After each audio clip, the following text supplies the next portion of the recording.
بڑی قیمتی اور ظریف کی آلات سے محسوس کیا.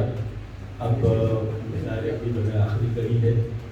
صدر مشاعرہ جناب سید فتح شریف عمری اصغری صاحب سے میں گزارش کروں گا.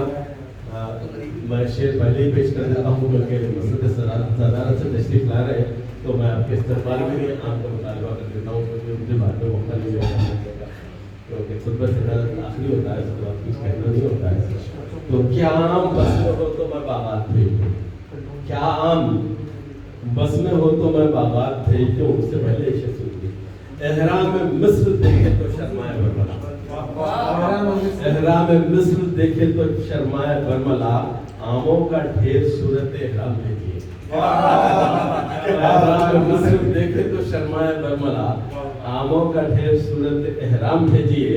کیا عام بس میں ہو تو میں باغات بھیج دوں, نایاب منتظر کو یہ پیغام بھیجیے. آج کے صدر جناب فتح شریف عمری اصغری صاحب.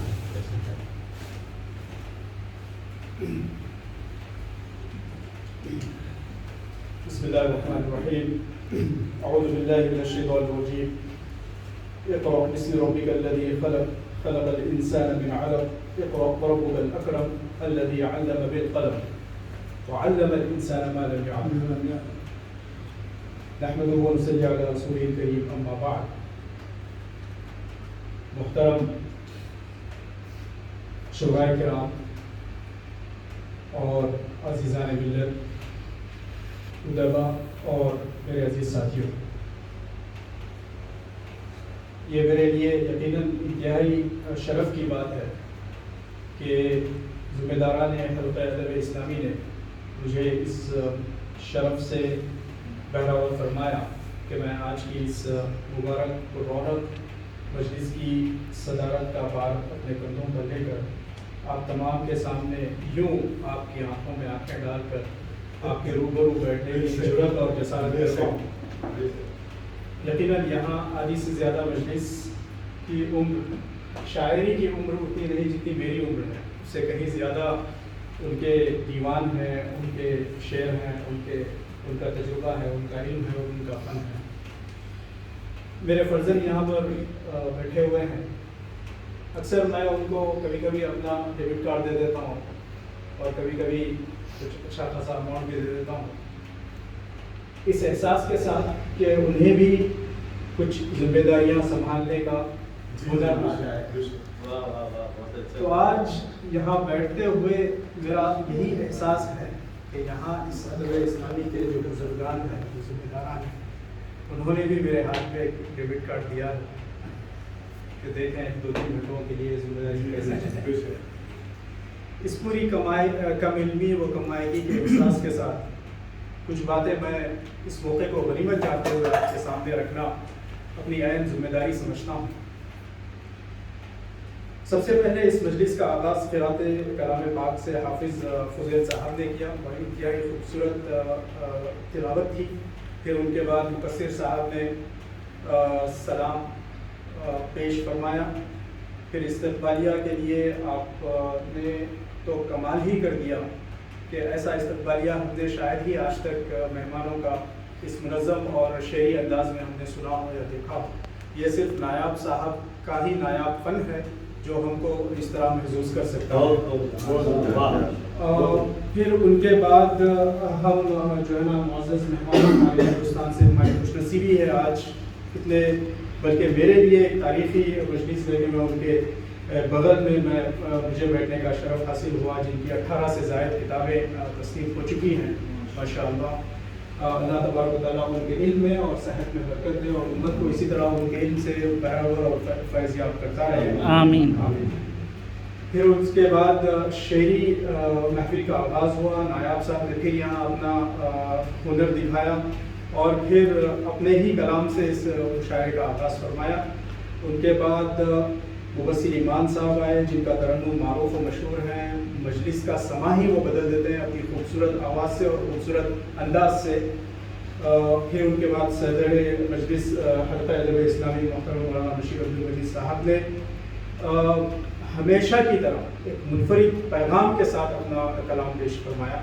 بہت ہی ہر شعر میں ان کا ایک پیغام تھا, ایک تربیت تھی, ایک اسلامی جھلک اور پرتو اس سے چھلک رہے تھے ان کے اشعار سے. پھر راقم صاحب نے آئے زیست میں کتنی ہی ترقی کر دو, زمین سے درخت کی جڑ کی طرح جڑے رہنا. معذرت کے ساتھ میں پوری طرح نوٹ نہیں کر پایا, لیکن مفہوم میں نے نوٹ کیے ہیں سب کے. پھر جس زبان میں تہذیب و آداب وغیرہ. اور بخاری صاحب سے میں ان کے اشعار بہت غور سے سن رہا تھا, پورے ادب و احترام کے ساتھ. میں نے ان کی روانی پر بہت استعجاب ہوا مجھے, جس طرح آپ نے فرمایا کہ ایک 5 منٹ میں 50 اشعار انہوں نے پیش کر دیے. میرا یہ خیال ہے کہ میں اپنے آپ میں وہاں بیٹھ کر یہ سوچ رہا تھا کہ میں بخاری صاحب سے شخصی طور پر استفادہ کروں گا, سیکھوں گا, بیٹھوں گا, ان اشعار کا مفہوم سمجھنے کی کوشش کروں گا.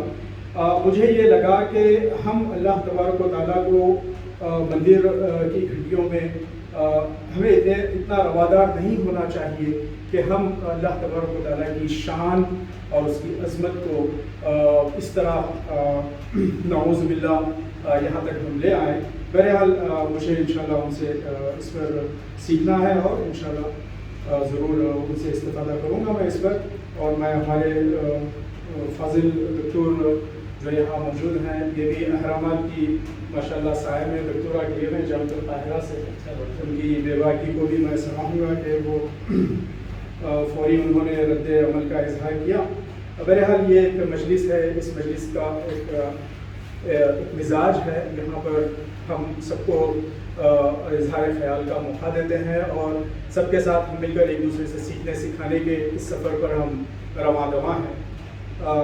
بخاری صاحب کا شکریہ ادا کرتے ہوئے پھر ان کے بعد میں ہمارے بلبل مجلس عامر عثمانی, عامر شکیب صاحب سے اپنے اشعار سنے. دیشمکھ صاحب نے ہمیشہ کی طرح مجلس کو دوبارہ زندہ کیا اپنی بلاکنگ شاعری سے. آپ کا گھر پہ دروازہ کھلا رہے گا. بہت اچھا ماشاءاللہ, ہمیشہ آن لائن بھی آئے گا. آپ پورے لاک ڈاؤن میں آپ جو ہے نا واحد ہمیں جو ہے نا ہنساتے رہے, اور ہم سب کا جو ہے جہاں سب غم کا سما ہوتا وہاں آپ ہنسایا کرتے تھے, ہمیں یاد ہے وہ سب. پھر جمشید انصاری صاحب, ظلم پر شباب آئے گا تبھی کچھ انقلاب آئے گا, ٹیک اوے شعر ہوگا آج کا ماشاءاللہ. پھر سرور صاحب نے اپنے ادب کا مظاہرہ کیا, بہت ہی ڈوب کر انہوں نے یہاں پر شعر سنائے. میں ان کے جذبے کی بہت داد دیتا ہوں اور سلام کرتا ہوں کہ اس عمر میں بھی وہ یہاں آئے اور زحمت کے باوجود ابھی تک ہمارے ساتھ جڑے ہوئے ہیں. پھر ڈاکٹر رسول حق صاحب کا شعر تو بہت ہی معیاری اور اعلیٰ ہوتا ہے, ہمیشہ کی طرح اس میں کوئی دو رائے نہیں. پھر یوسف کمال صاحب کی شاعری اور ان کا جمال, مجھے وہ آج کے متنبی لگ رہے تھے اردو شعر کے, ان کے لباس اور کے اس سے. تو بہرحال اردو متنبی آپ کو لقب دیا جا سکتا ہے. پھر ہمارے جناب انظر صاحب نے شعر کہے قبر سے قبر چھوٹے پودے, اور ایک اور بہت اچھا شعر جاتے جاتے انہوں نے سنایا, ایک چھوٹی سی سرداری پہ بے قابو ہے, کیا ہو جب سمندر آپ کے ہاتھ آ جائیں, کیا ہو جب آپ سمندر ہو جائیں, سکندر ہو جائے, سکندر. بہت خوب, بہت خوب. اور پھر منصور اعظمی صاحب نے اپنا شعر سنایا, ہند اپنا دل جگر, ہند اپنی جان ہے. یہ سارے شعر ہیں اور یہ سارے پیغامات ہیں. یہ مجلس میرے لیے بالکل بھی نئی نہیں ہے, یہ مجلس میرا گھر ہے اور یہاں کے سب ذمہ داران اور شعراء سب میرے اہل خانہ ہیں, میرے بھائی ہیں, میرے بزرگ ہیں, میرے اساتذہ ہیں اور میرے ساتھی ہیں. اس لیے میں یہاں کھل کر بولتا بھی ہوں اور بولتا رہا ہوں. یہ غالباً 13 سال سے میں اس مجلس سے جڑا ہوا ہوں. 13 سال پہلے مظفر نائب صاحب نے مجھے یہاں پر ایک مضمون پڑھنے کے لیے بلایا تھا جب میں مصر سے نیا آیا تھا فارغ ہو کر. تو میں وہاں پر کمال کی بات یہ ہے کہ میرا مضمون اتنا کمال کا نہیں تھا جتنی کمال کی مجھے داد ملی اور جتنی کمال کی مجھے تشجیع ملی اور ہمت افزائی ملی. اسی کا نتیجہ ہے کہ میں اس محفل میں مسلسل آ رہا ہوں, اپنی جو منتشر کلمات ہیں وہ آپ کے سامنے رکھ رہا ہوں. یہ بہت بڑی بات ہے اور بہت ظرف کی بات ہے کہ اپنے سے کم عمر لکھنے والوں کو، کوشش کرنے والوں کو، ان کو آگے بڑھایا جائے، ان کو موقع دیا جائے. یہ ایک اعلیٰ ظرفی کی بات ہے جو میں بار بار یہاں پر محسوس کرتا ہوں. رہی بات اس پروگرام سے ہٹ کر چند باتیں میں مختصر 5-10 منٹ میں رکھ کر میں بہت معذرت چاہتا ہوں، اس میں بہت وقت ہو گیا ہے، لیکن کچھ نائب صاحب نے ایسی باتوں سے اس شعر کا، اس مجلس کا آغاز کیا کہ میں جذباتی بھی ہوں اور ہر لکھنے والے کو، بولنے والے کو جذباتی ہونا چاہیے، ہوتے بھی ہیں. میرے والد محترم مرحوم کا ذکر کرتے ہوئے نائب صاحب نے خطاب پیش کیا ہے. یقین مانیے کچھ باتیں ہیں جو اس ادبی محفل سے ہٹ کر ادب اسلامی کو میں ہمیشہ اسی نظر سے دیکھتا ہوں کہ یہ محفل ایسی ہے جہاں پر ہماری تربیت ہوتی ہے. یہ صرف شعر و شاعری کی مجلس نہیں ہے، یہاں وہی ہوتا ہے جو جمعے کے خطبے میں ہوتا ہے. وہاں خطیب ممبر پر کھڑے ہو کر درس دیتے ہیں، یہاں پر شعراء اسی کی ترجمانی اپنے اشعار میں کرنے کی کوشش کرتے ہیں. اس محفل میں اس ممبر اور اس محفل میں کوئی فرق نہیں دیکھتا. اتنی صفائی اور اتنی شفاف میری نظر ہے اس مجلس کو لے کر، اتنے شفاف میرے احساسات ہیں حلقہ ادب اسلامی کو لے کر. اسی لیے بڑی خوشی کے ساتھ میں یہاں حاضر ہوتا ہوں اور اپنے احباب کو جو پہلی بار شعر شاعری کا نام سنتے ہیں تو تھوڑے سے چونک جاتے ہیں، بولتے نہیں آئے. میں ان کو یہ دعویٰ کرتا ہوں کہ آپ آ کر دیکھیں اس مجلس میں دیکھیں. یہ صرف شاعری اور زلف اور رخسار کی یہاں نہیں ہوتی بات، بلکہ ہوتی ہی نہیں بات. یہاں تربیت کی بات ہوتی ہے، یہاں اسلام کی بات ہوتی ہے اور اسی کی جھلک ہم اپنے اشعار میں، اپنے قول میں پیش کرتے ہیں. آج تک 13 سال تک مجھے آج تک کوئی ایسی معیار سے گری ہوئی، اخلاق سے گری ہوئی ایسی نہ کوئی ایسا قطعہ، نہ کوئی ایسا شعر، نہ کوئی ایسی صدر یہاں پر سنائی الحمدللہ. یہ اس حلقہ ادب اسلامی کا طلوع امتیاز ہے. یہ نام صرف نام نہیں ہے، یہ پیغام ہے اور یہی تربیت یہاں پر ہم پاتے ہیں. میرے والد مرحوم کا جب انتقال ہوا تو مجھے جنازے کی نماز ان کے پڑھانے کا شرف حاصل ہوا. اس وقت میں نے اپنے آپ کو بہت ہی زیادہ میں نے اپنے آپ کو خوش نصیب سمجھا کہ میرے والد محترم نے مجھے اس قابل بنایا مدرسے میں شگرد ادا کر کہ میں ان کی جنازے کی نماز پڑھا سکوں. میرے لیے اور اس سے بڑھ کر اور کیا ہوگا. اور آج کے بعد سے میرا ہر عمل ان کے حساب میں بھی لکھا جائے گا. یہ میرا احساس تھا اس دن جس دن ان کا انتقال ہوا، جس دن میں ان کی جنازے کی نماز پڑھائی. اور میں نے اپنے خاندان کے سامنے اٹھ کر کھڑے ہو کر تقریر بھی کی کہ میرے والد صاحب نے میرے لیے کیا چھوڑا ہوگا، لیکن سب سے بڑی چیز جو مجھے انہوں نے دی وہ دینی تعلیم اور دینی تربیت دی. مجھے بہت اچھی طرح یاد ہے کہ وہ جب آفس سے آتے تھے تو دعوت، ہفتہ روزہ دعوت جو ہے وہ لے کر آتے تھے. ایک ہفتے میں میں بہت چھوٹا سا تھا اور مجھے انتظار ہوتا تھا اور وہ آتے ہی اپنے بیگ سے نکال کر مجھے وہ دعوت اخبار مجھے دے دیتے. اس میں جو ہے نا خبر و نظر جو کالم ہوتا تھا وہ کالم میں بڑی اس کے ساتھ دلچسپی کے ساتھ میں پڑھا کرتا تھا.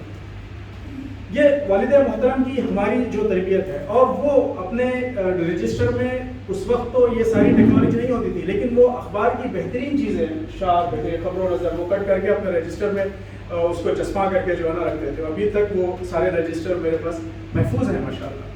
تو یہ ساری چیزیں بس اسی لیے کہ میں شیخ نائب صاحب نے یہ چھیڑا تھا تو میرے فرزند یہاں پر موجود ہیں. میں چاہوں گا کہ اسلامی تربیت اور دینی تربیت کے ناحیے سے میں انہیں اس بات کا مکلف بناؤں کہ میری جنازے کی نماز بھی وہ پڑھائیں. اور یہ میرے ساتھ ہے اور میں ان کو بتا رہا تھا کہ دیکھو یہ میرے والدی ہیں، یہ اس سفر سے، اس مرحلے سے سب کو گزرنا ہے. ان کو پورے احترام کے ساتھ اور ان کے جو ہیں وہ سارا کچھ رکھتے ہوئے ایسا کرنا. اور بیٹے تم بھی میرے کو ایسے ہی کرنا اگر اللہ تبارک و تعالیٰ اللہ ہم سب کا خاتمہ ہدایت کرے اور ایسے مواقع اپنے بچوں کی تربیت کے لیے بھی ہمیں دے. کہ والد صاحب نے مجھے اس کا پابند کر دیا کہ میں ان کے جنازے کی نماز پڑھاؤں. زندگی بھر یہ میرے اندر احساس رہ گیا کہ میں دین سے جڑ جاؤں اور ایسا عمل کروں جو ان کے لیے بھی ثواب جاریہ بنتے رہے. اپنی خطا کاریوں کے باوجود میں اللہ تبارک و تعالیٰ سے اپنے نیک عمل جو چھوٹے موٹے جو بھی ہوں گے ان کے حساب میں بھی بھیجنے کے لیے کہ میں دعا کرتا ہوں. اور نیک اور صالح اولاد کی دعا اسی کو کہا گیا ہے کہ آپ اپنے بچے کی تربیت ایسی کریں کہ بچہ مجبور ہو جائے آپ کے غیاب میں، آپ کے انتقال کے بعد آپ کے حق میں دعا کرنے کے لیے. وہ بچے جو پراپرٹیز چھوڑ کے جاتے ہیں جو والدین، اور جو زمینیں جائیداد چھوڑ کر جاتے ہیں وہ لڑائی جھگڑوں میں آپسی بھائی بہنوں کے اس میں الجھ جاتے ہیں، لیکن وہ بچے جو دینی تربیت پاتے ہیں وراثت میں، وہ ہمیشہ ان کے اپنے بڑھاپے تک بھی اپنے والدین کے حق میں دعا کو ہوتے ہیں۔ تو ہمیں بھی اس ادب اسلامی کے توسط سے، اس محفل کے توسط سے ہمیں اپنی آپ کی تربیت کرنا ہے، اپنے اولاد کی اور اپنے معاشرے کی تربیت کو لے کر چلنا ہے۔ یہ اسی یہاں کا پیغام ہے۔ اور ایک اور پیغام میں دیتا چلوں کہ جو قرآن مجید کا جو مقصد ہے وہ تربیت ہے نزول، اور اس کو قرآن مجید نے جو سب سے اعجاز جو بنایا وہ لغت اور ادب کو بنایا۔ ہم جب قرآن مجید کا مطالعہ کرتے ہیں بہت، تو قرآن مجید کی جو ادبی انداز ہے، جو پہلو ہے عربی زبان میں، تو دیکھیے کتنا بہترین اور اعلیٰ ہے، اس جیسا کلام نہیں پیش کیا جا سکتا۔ تو ہم اردو طبقے کے شعراء ادبا کا ظاہر یقیناً اس طرف توجہ ہے، لیکن ایک درخواست میں پیش کرتا چلوں کہ کوئی ایک آیت، کوئی ایک سورہ لے، اس کا اردو میں ترجمہ کر کے اسے شعر کے طور پر یا نظم کے طور پر اس کو ڈھالنے کی کوشش کریں، اور قرآن مجید کے فہم کو شاعری میں اتار کر اپنے فن کو مزید باوقار بنائیں اور پراثر بنائیں، اور اپنے ہمارے بعد وہ پڑھنے والوں کے لیے اور بولنے والوں کے لیے ثواب جاریہ کے طور پر ہم چھوڑ کر جائیں۔ اس سے بہترین ادب کی خدمت اور کوئی نہیں ہو سکتی۔ اسی بات پر تیرے ضمیر پہ جب تک نہ ہو نزول کتاب، گرہ کشا ہے نہ راضی نہ صاحب کشاف، تجھے کتاب سے ممکن نہیں فراق کہ تو کتاب خواہ ہے مگر صاحب کتاب نہیں۔